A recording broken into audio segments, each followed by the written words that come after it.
special senses diseases. So I do encourage you to spend some time with the anatomy information first before you go into any disease processes. It will help you understand it better, and then also review it again before you take the anatomy quiz, because there's often review in here that can help you with the anatomy quiz as well. Okay, so special senses, and we will be focusing only on the eye and the ear, and because that are the two that we're dealing with, the healthcare implications of those are very can be very severe and very debilitating for patients. Anything with vision, especially, well, any time in life, but with the elderly, you're looking at a lot of care needed for them to maneuver their environment, get around, get rides places. The people that have issues with hearing, unless they're completely deaf, they're still usually highly functioning in the world. Maybe they've been deaf for quite a while and they have sign language, or they read lips, whatever it is, but they are much more mobile. They don't have as much issue getting around in the environment with a hearing issue as they do with sight. There are still some compensations with it, which you can probably imagine, not hearing people, not hearing a bus or something in the, but they're, what I've seen with people with any issue with hearing as they age, it is usually remedied with hearing aids. It's usually a slow loss of hearing. Okay, so eye disorders, a little review of the eye. So this is looking at it from the outside. So you have your sclera is the white of the eye, which is continuous with the cornea. So in this area you have the cornea, and then the white of the eye is the sclera. So it's thick, dense connective tissue, keeping the shape of the eye in a ball. When the light does go in, it is focused through the pupil. This is the iris around the pupil, which is here. It is a muscle, and when it contracts or relaxes, it changes the size of the pupil. Also, then the light refracts into the lens, gets focused back here on the fovea centralis, surrounded by the areas called the macula lutea. And as it goes through and gets focused here, this is your fine focused place of vision where you see the clearest. Everything else is peripheral. Okay, what else for a little review? Optic nerve here, optic disc, the blind spot. So nothing is perceived here because there are no rods and cone receptors. Okay, so eye etiologies. They look at the first, infection, inflammation and irritation, allergy, trauma, chemicals. All of those are easily issues for the eye because the eye is exposed to the environment. So it can take in damage and be damaged also by the sun. So, but it's out there in the environment. So it is, and it's not protected a lot. I mean, you have the eyelids that blink and move the tears across the eye and keep it lubricated. But the sun's working on it all the time over the years. And so we have a lot of deterioration with certain structures in the eye, especially with the lens.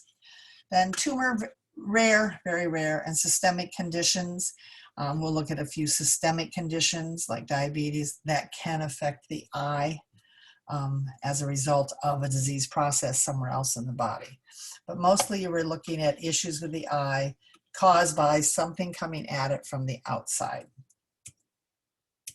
First is the stye. The stye is just basically a little infection under the skin in the follicle, the hair follicle down by the root.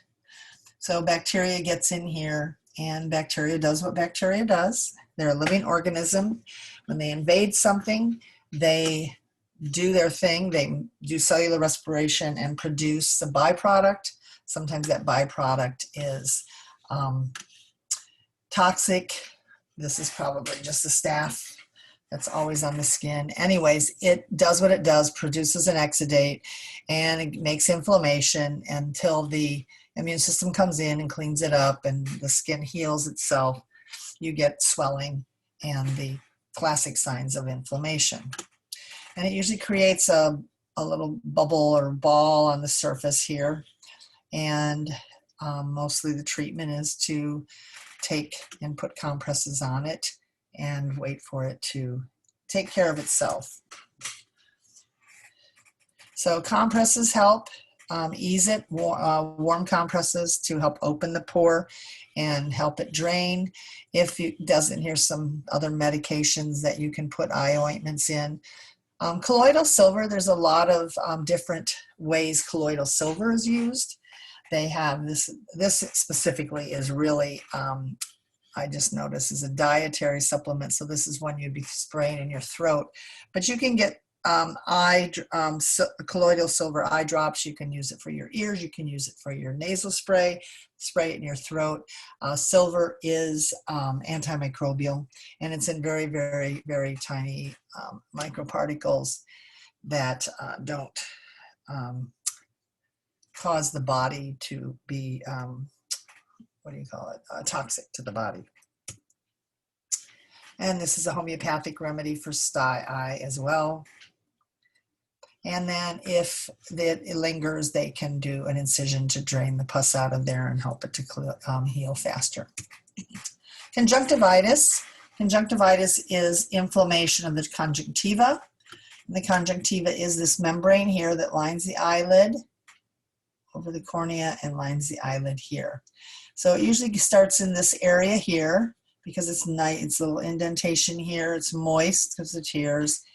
And the bacteria, it's usually bacteria, can be viral, and then causes the redness over the eye that you see right here. If the exudate is more crusty or thick, opaque like this, that's usually indication of a bacterial infection. And anywhere that you see that, because it's a bacteria, living organism producing an exudate. Viruses, however, it's more of a clear exudate, because viruses, what they do is they actually go into the cells to replicate themselves. So they will end up killing the cells and they can cause the irritation, but they're not producing, they're not a living organism that's producing an exudate like the bacteria is. Also, when you see the little bumps under here, that's usually more an indication of virus, because the virus does go into the tissue in order to replicate. Actually, it doesn't replicate. Our cells replicate the parts of the virus. Okay, so showing you between a bacteria and a viral and allergies, because allergies are often expressed in the eye. So are both eyes infected with bacterial? Yes. Sometimes viral, not as often. Allergies, yes, because allergies are usually affects the whole body in a response. Discharge, bacterial is that more gunky, pussy type, watery for virus, usually not a discharge with allergies, just irritation. Redness in all of them. Itching, rare in your bacterial and virus, but yes, itchy with allergies. Okay, so how do you treat? Like anything with viruses, you just let viruses run their course. Bacterial, however, you can get antibiotic eye drops because it's external to the environment. You can put drops in there, an ointment that just put under pull your eyelid out and put that little strip of ointment in there, and helps to clear the infection up. And just showing you, this is a homeopathic for irritated eye, so that would be more, and they have an allergy eye. Here's specifically for pink eye, and some other remedies here for pink eye specifically. Compresses, some teas you can put on, vinegar, breast milk. If you have a baby that gets conjunctivitis, breast milk is antimicrobial for it. Okay, cataracts. Cataracts is an issue with the lens. So what happens, it's usually over time, the sun, just old age, and the cataract begins to get more cloudy, and light does not refract through it clearly, and the vision gets blurry. They will replace the lens, but they don't do it until you have a certain degree of an effect from the cataract. So they wait till it's a certain amount of bad before they'll put the lens in. And that's mostly because that's when insurance pays for something. So here's a nice normal clear lens, and this is, you can see through the pupil. Remember, it's just past the pupil that the lens is, showing you that you can see that it's cloudy here. Oh, and showing you here. Aging, metabolic disorders, so diabetes can affect it. Trauma can, and also you can have a heredity issue that can cause the issue of cataracts. Okay, also besides aging and diabetes, alcohol, sunlight. So sunlight affects it as well. Not protecting your eyes with sunglasses, and high blood pressure and being overweight. And these all go together too. Overweight, hypertension, and diabetes go together, your metabolic syndrome, and then you have usually cardiovascular issues as well, which can affect the blood vessels in the eye. So normal vision and what it looks like if you have a cataract. So what happens when they do the surgery? They go in and they take out the cloudy lens. So the lens is embedded, has an outer covering. So they take that out, and here, see that little membranous cover around it, and then they put in an artificial lens, which is actually plastic and fits and hooks into and fits in there. However, the ciliary body that pulls on the lens to change the shape will no longer have an effect on this. So when they do this, they usually do it for vision, either clear vision far or clear vision near. And if you have to have cataracts done on both sides, sometimes they'll fix one eye for distance vision and one eye for near vision. And then the lens, see how the lens is? Here's the lens, and then it has these little hooks here and hooks here to keep it in place within that connective tissue covering. And then some natural remedies. Basically everything natural for cataracts is only helpful in early stages, initial stages.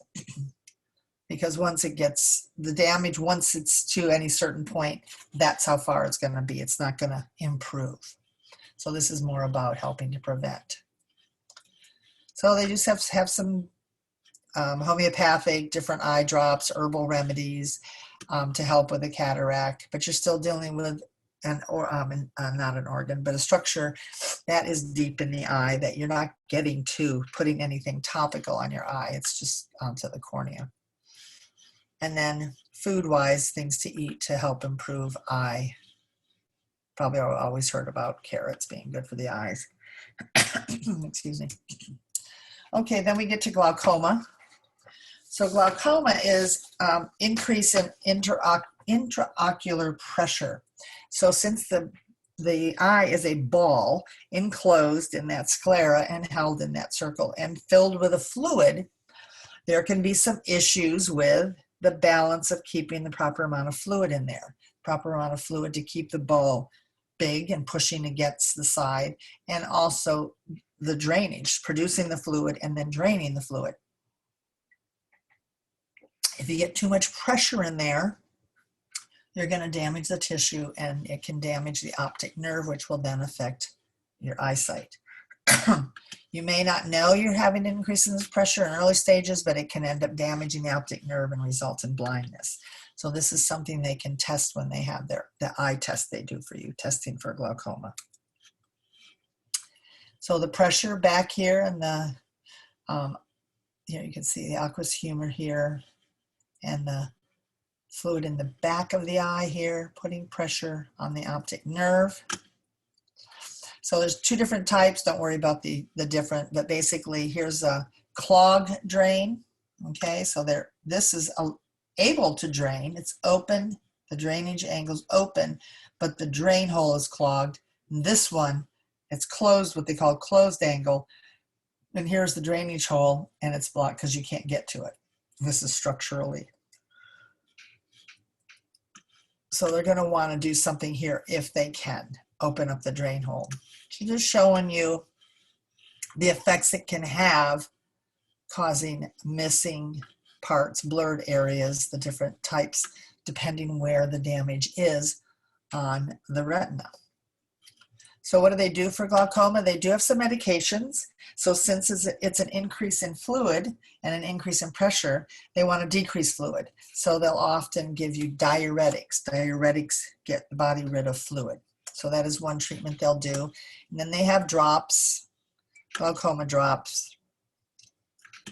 And I found this online. Who knows if it's true? Marijuana curing glaucoma, marijuana curing a lot of things. I don't know.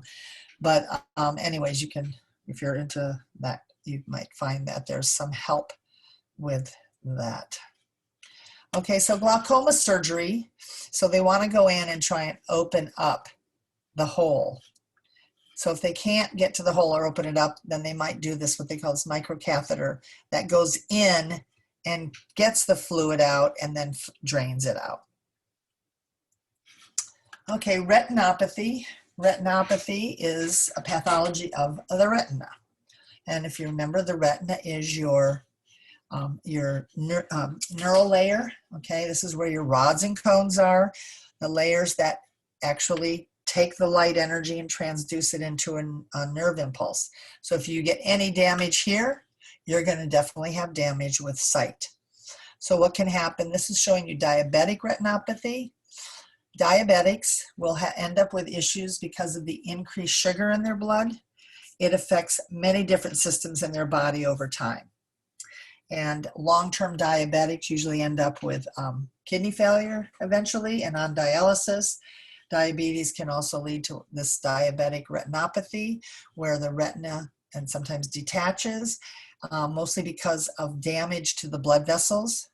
Mostly diabetics are high blood pressure and are obese, and they have the issues that come with the hypertension. So here you can see abnormal blood vessels growing in here. Anywhere that's happening, you're not getting the light in the rods and cones. As you age, you can get these little spots in there, mini hemorrhages, so blood vessels like little capillaries causing spots, and maybe they close back up at the pressure, but diabetics will have a more chance of having that happen. It can also then end up detaching. The retina can pull away from there, and when it pulls away, there's no sight here. So if the retina is pulled loose, there's going to be hemorrhaging because there's blood vessels that are feeding this tissue, and that blood is going to fill that area. And they're going to, in this case, when it begins to detach, retinal detachment's very serious, and you need to get to the eye doctor ASAP, like today, the same day. You don't want to wait a day to go in because then you can have permanent damage. They need to push this retina back up against the surface here to get it. So if there's any chance of it to heal, it will heal. So here's what it looks like, this blurring and black spots, depending, this is where you're having that issue with the blood vessels blocking that place where you don't have the retina being able to, the rods and cones transduce the light.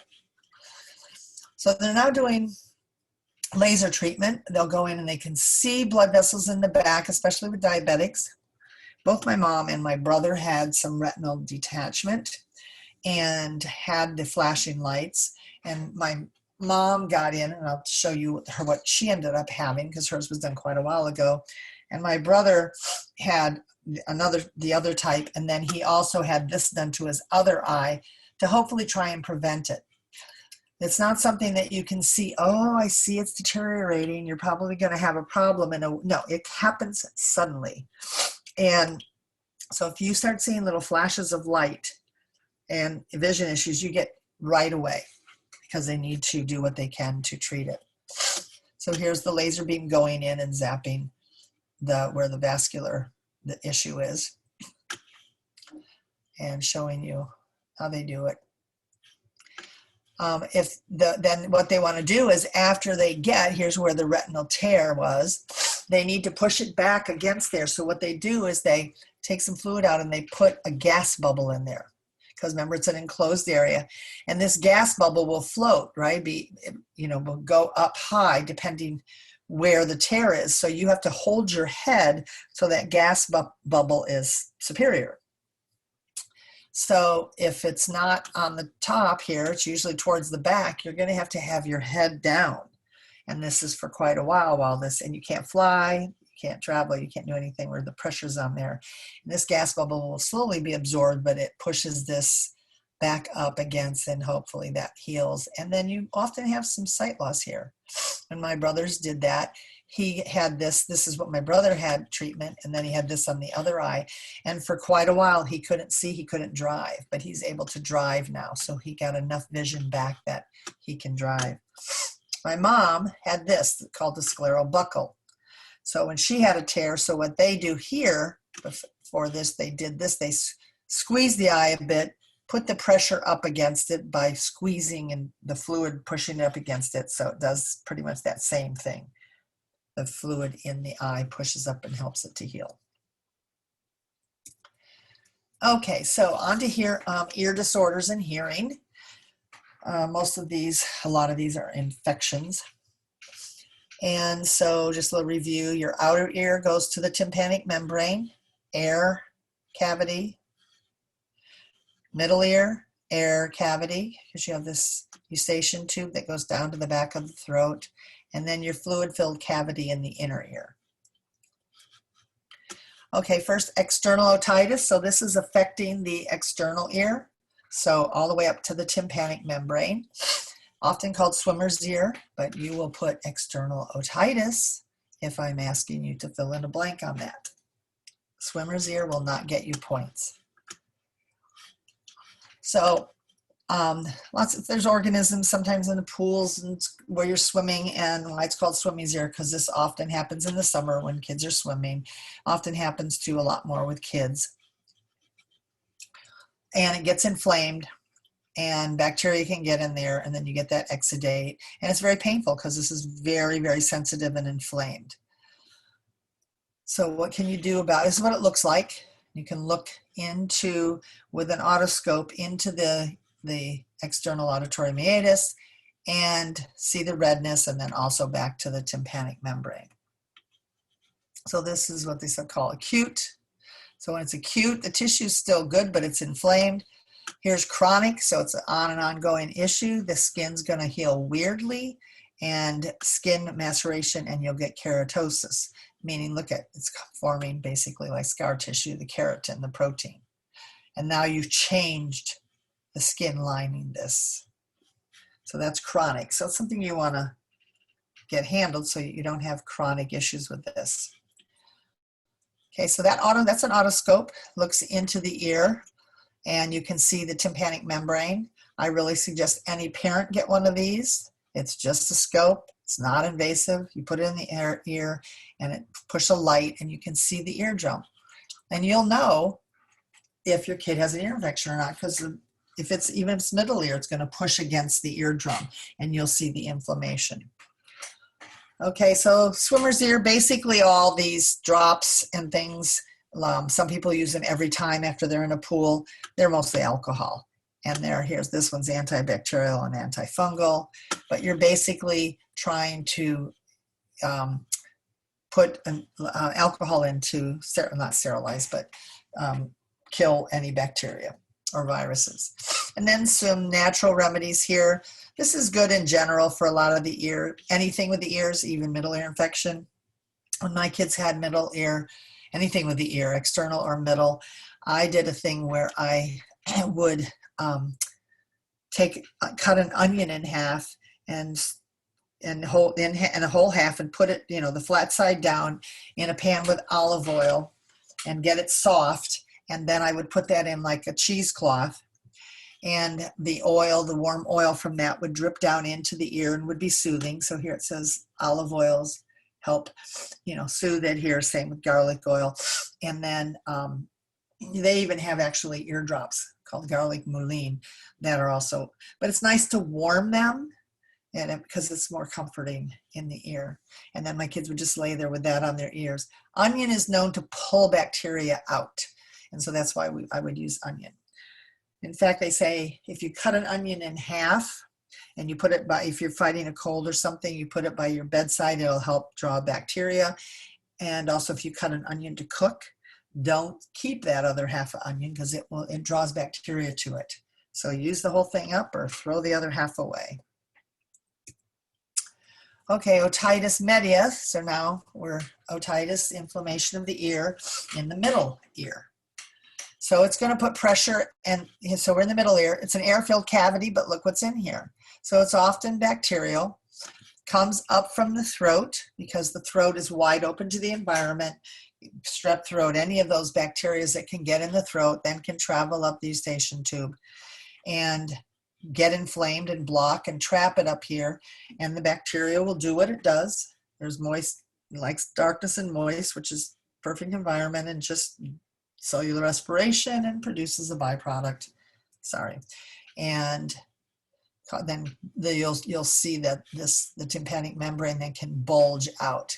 Here's an inflamed eardrum. The tympanic membrane's bulging out towards you when it should be looking from this way, concave. So he's showing you what it looks like, and here's a normal. So this is why I say get an otoscope, because you can get to see what a normal tympanic membrane looks like, and then you can just glance in there. You don't even have to shove it down. You can just look and see the difference. Look at the difference between this. But you got to know what it looks like when it's normal, and your kid will be more likely to allow you to put it in there when their ear is not inflamed. So who's at greatest risk? Whoops. Young children, mostly because of the eustachian tube is more horizontal, not in a draining position. So, and I'll show you that in a moment. Also, children that have upper respiratory issues, cleft palate is opening them to, opening them to have infectious agents. Sorry, I'm getting a little sneezy thing. Something might be in the air. Also, this is a big one, bottle feeding. So if you're bottle feeding an infant as opposed to breastfeeding, because when a baby breastfeeds, they're in a natural position where their head is higher and their bottom is usually resting on the mom's lap.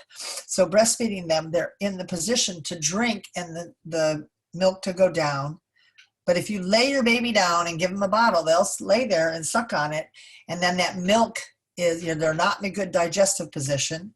And they're also, that milk can sit in their mouth when they're sucking and then they fall asleep. And then that milk sugar is a perfect breeding ground for infection, for pathogens. Bacteria loves it. So you can see an infant, look at how it's almost horizontal here.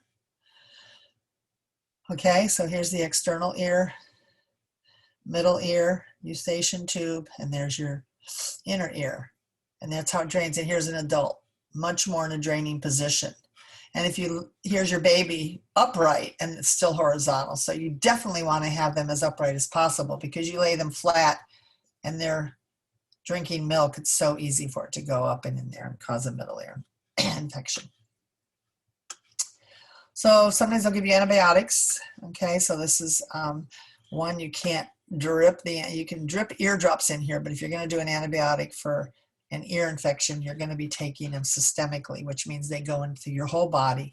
When you take antibiotics systemically, meaning through your mouth, and it digests and has to go through the blood to heal it, your antibiotics are broad spectrum. They're going to kill different types of bacteria. And so antibiotics are known to kill the bacteria in your gut, which you need for digestion. So you don't want to do antibiotics unless you really need to, because you need the bacteria in the other areas of your body. Pain medication, if necessary, or the meringotomy, which is putting the tubes into the tympanic membrane. It was a very common treatment back when my kids were growing up. ENT doctors figured that out and made a ton of money in a not even 5-minute procedure in the office, putting a tube through the tympanic membrane. And they make a slit and stick this little tube from the middle ear to the outer ear, and it looks like this. The only thing with that is, and then eventually this falls out and the tympanic membrane heals, but it forms scar tissue. So now you have less integrity in your eardrum from that.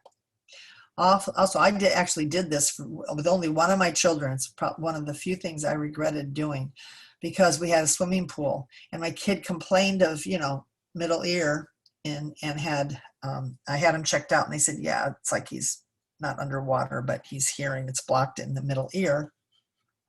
So we put the tubes in, and all he did was get swimmer's ear. So I ended up going back and having the tubes taken out. So that's what it looks like if you were to look in with an otoscope to the tympanic membrane with a tube in there. Okay, so otosclerosis, it's hereditary, causes gradual healing loss. The spongy bone tissue, those little ossicles, those ear ossicles, so there's spongy bone in there, and it grows and cause it to be sclerotic. If you, you'll come into, when we get to cardiovascular, vessels being sclerotic, where then they just kind of, they deteriorate and they can't do their job. It's basically dying, but they get kind of, well, you'll see a picture in a moment of the bone. Can immobilize the bone, cause constant ringing as well, and hearing loss. So showing you here, this is the spongy bone of the stapes, the one that lays up against the vestibule, and look at the spongy bone growing instead of this, what's normal. So obviously, vibrations, these amplify the vibrations and then send it into the cochlea. This isn't going to be sending clear sound waves into the cochlea for interpretation. But wait till you see what they have to do for this. I think it's amazing.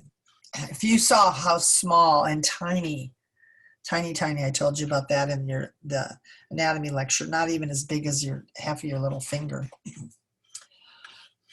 So the bones of the middle ear may be hereditary. It's placed by woven bone and can lead to deafness. Look at most often in adult women. So that could be, it's possibly hereditary, but it could also be because isn't osteoporosis also more common in adult women? Calcium and the bones becoming more brittle because the spongy bone loses its integrity. And usually bilateral. So because it's usually bilateral, both sides, that makes you begin to think there's a hereditary component instead of just deterioration in one ear. Okay, so different treatment modalities. We can do surgery, do medical, and do hearing aids, depending to what degree it's sclerotic. So hearing aids is obviously least invasive, and does it work and improve their hearing? Then this is the way you would be going. They can also do, get this, a prosthesis. So you've heard of leg prosthesis, right? This is a stapes prosthesis. I mean, this is tiny, but look what they do. They go in and they take the bone here out, and then instead hang this off, this hook's here, puts this against the oval window, fills in with a fat plug around it so that you don't lose what's in here. And then you still have the vibrating, and it vibrates and goes in there with this prosthesis. Look at it, hangs off of there and then plugs the oval window, but still vibrates. Okay, so internal ear. Now we're into a fluid-filled cavity. Not as easy for bacteria to get in here because it would have to cross in this membrane. So the issues we'll find in here are often hearing loss over time because of damage from loud noises, or because it's a fluid-filled cavity, having an issue with like a buildup of fluid in there, and like labyrinth fluid, and extra pressure in there. So anyways, we'll look at some of the things that happen in this area in the inner ear. So if you remember from anatomy, this is where the cochlea, where sound is perceived. This is what's for equilibrium. Both fluid-filled cavities, but totally separate. The hair cells that are in here are specific to transducing sound waves into a nerve impulse, hardwired to the brain to perceive them as nerve impulse, as hearing a sound. These up here, if those neurons are triggered, they will send the message that this is what's going on in the body. So this whole thing is actually called a labyrinth. And so they're showing you the bony is the outside of it, and the membranous labyrinth, which is the membrane and holding in the fluid-filled cavity. Because we have labyrinthitis, inflammation of the labyrinth. So for it to be labyrinthitis, it has to be inflammation in both. So both in the vestibule, semicircular canals, and hearing loss, unilateral. So it's an issue happening in one side. So this is like an infection or something with the fluid, but usually only one side. And so what's going to be happening? Those neurons are firing and sending messages. One, equilibrium here. So you're dizzy, you're spinning, you're whatever. So you have vertigo, severe, and with the inflammation. And inflammation in here, you're going to be have hearing loss or maybe hearing sounds. So nausea, vomiting because you think you're spinning, and you're not. Gait instability because you're dizzy. Typical age 30 to 60, viral infection, bacterial infection, or a head injury. Also, we have some autotoxic drugs. You'll see that in a moment. Certain drugs can cause issues here. 95% of people have one single episode and it passes. It's not easy for viruses or bacteria to get in there, but if they do, that can definitely cause a huge problem. I think a lot of times when people have issue in here, it's more of the fluid cavity issue. So here's showing you, I don't know why my nose is now having an allergic response to something. Okay, so you have the swelling here in the nerve. So you're going to be having impulses go and telling that whatever these neurons that are being fired, you're spinning in one direction or you're spinning in this direction, even though you're not. These sensory receptors can be triggered, and once they're triggered, they send a nerve impulse that goes to the brain, and that's what the brain perceives.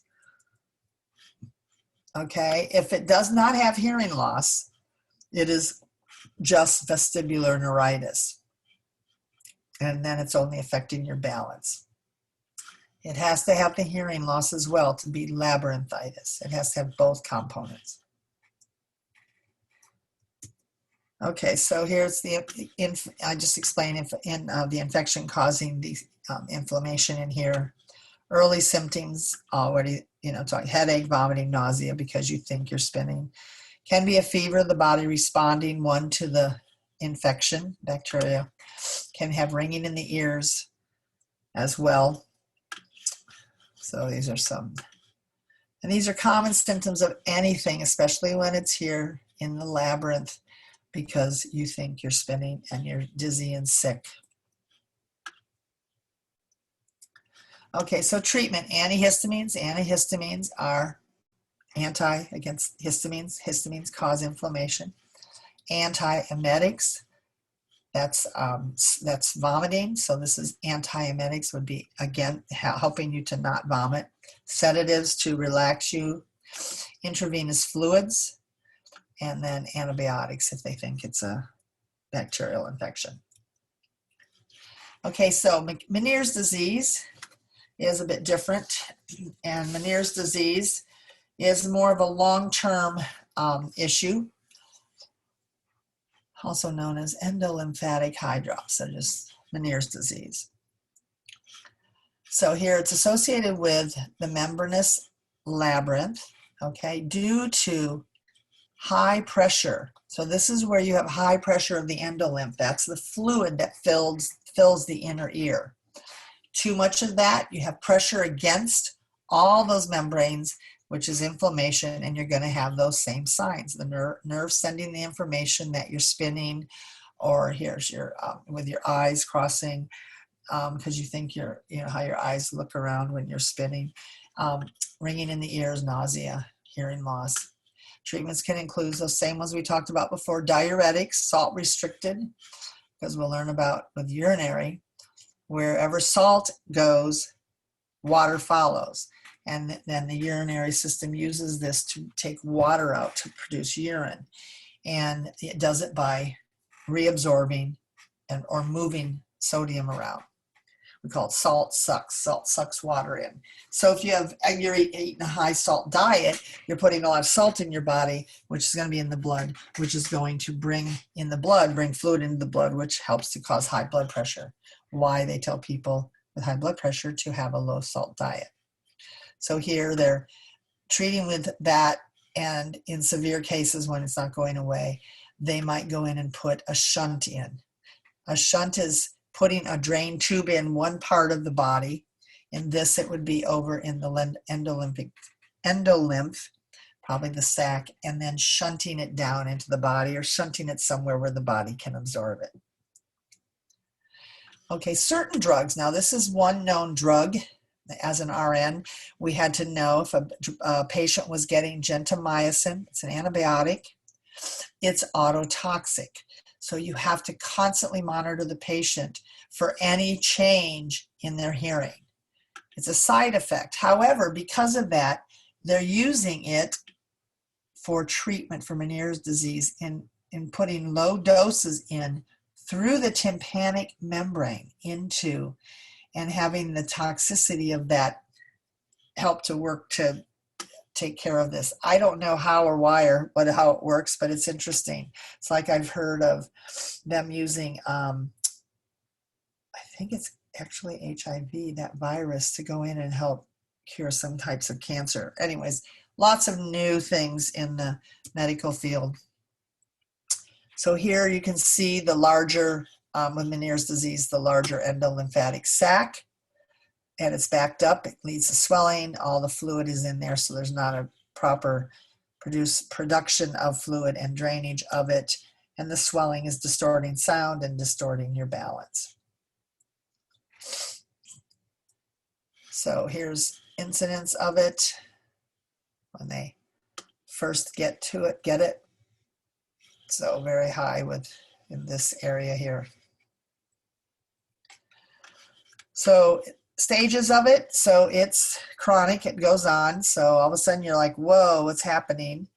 And then you feel like you get back in normal, but that fluid imbalance is still happening. More attacks, but less severe, starting to have hearing loss and ringing in the ears. And now you have less vertigo, but now more permanent hearing loss and long-term balance issues. So people live with this. It's a daily struggle for anybody living with this. And it's something we don't understand as people that don't have it. It's like people with Lyme disease or a lot of disease processes that are long-term and chronic. We don't know what someone's living with and what it means to live with that. So this is an ear, nose, and throat. ENT doctor said it's probably the worst disease you can have that won't kill you, but some days you wish it would, because you just feel so bad being dizzy and having the hearing issues. So how do you manage it? Lots of different things. So first we talked about salt, limiting salt and diuretics, if that helps. Now putting into, look, in the tympanic, putting steroids in. Steroids are anti-inflammatory. Putting that tube in. Going in with a Manette pump, I'll show you that in a moment, which or doing the actual surgery that decompresses that sac. All this doesn't work. Then they try that gentamicin therapy. Then they can actually cut the nerve so that your brain doesn't perceive any of that. So obviously you're not perceiving anything then when you cut the nerve. But since this is a unilateral thing, you would have the other ear perceiving for your balance. If not, if all this is bad, then they take out the whole labyrinth. So then you have no hearing, no anything on that side. So this is the Manette device. And what it does is it pulses and puts pressure on the round window to help the fluid, like kind of bumping it and pushing it, so it helps the fluid to drain. This is taking the whole labyrinth out. And obviously then you wouldn't have any of those neural impulses or any perception of what that would be doing. And they decompress it they can shunt it, they drain it, or they remove it. And that's just showing you some pictures. Tinnitus is just, not just, I shouldn't say just, this is a very annoying thing, is a constant ringing in your ears. And that comes from hair cells in there that are just sending the message all the time that they're hearing something when there is really not a sound going in there. And this usually comes from damage to the hair cells. Tinnitus can be induced from damage from loud sounds, from like gunshots, or that's what my brother had from the service, gunshots. People that work in heavy construction or anything that's loud and they don't wear ear coverings. So you can just imagine this is more common in men because, one, they're in the service, and men are usually more likely to be shooting guns, and men are more likely not to put coverings on their ears. But how that constant ringing can cause all these side effects, and you're looking at, and just to know, when someone has this chronic thing, they're not going to talk about it, but depression, they just don't, you're not up to doing a lot of the normal stuff. Have trouble sleeping, issues with sleep contribute, that's like having sleep apnea, contribute to a lot of disease processes, depression, exhaustion. 78% are over the age of 40, 66% are male. Reduces quality of life and poor sleep.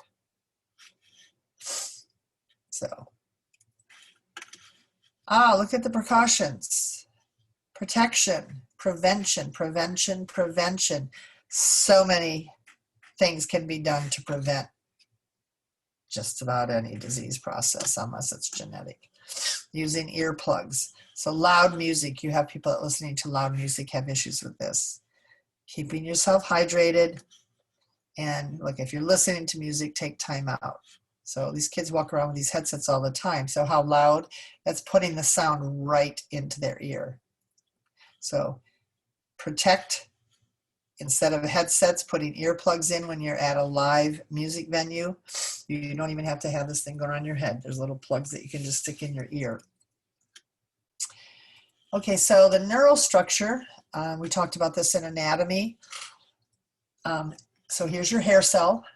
Here's the cell. It's its own cell with the cilia that are stuck up there.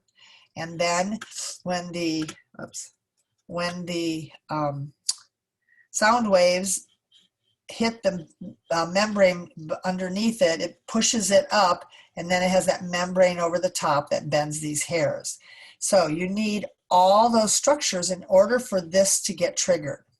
So these hair cells need to be intact, the cilia here in the cell, and also need then, in order for that to happen, come down here and release those neurotransmitters at the synapse with the neuron, the auditory nerve, the cochlear nerve that is going to take the message to the temporal lobe for interpretation. Any defect in this, you're going to have a defect in sound. So maybe here's this one's defective and this is working, or has an issue, you're not going to have as much of this. And over time, with chronic loud noise, you end up destroying this.